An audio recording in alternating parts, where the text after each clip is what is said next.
કે જેથી અવાજ કરું તેથી તું ઊભી ન રેજે એક ઘડીએ. એનું કારણ શું?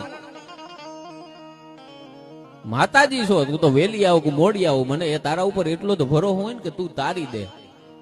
પણ હું ઈ આદમી નથી માં કે વાત વાતમાં હું એમ કહું કે એ મયરો તારી લે, એ માં તારી લે. મોટરસાયકલમાં પંચર પડે ને તમે માતાજીને યાદ કરો એમ નહીં. તમારા મોબાઈલની ડિસ્પ્લે તૂટી જાય ને તમે યાદ કરો એમ નહીં.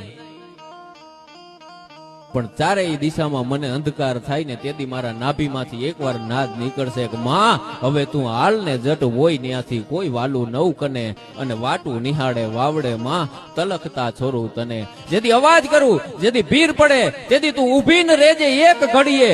ધાબરી લઈ દોડજે રવરાય લાજુ રાખવા, તું વખત વેલી આવજે ને આગળ દાદે લખ્યું કે જે આંગણા કદી જોવા નહોતા ત્યાં જાંચવા જવું પડ્યું.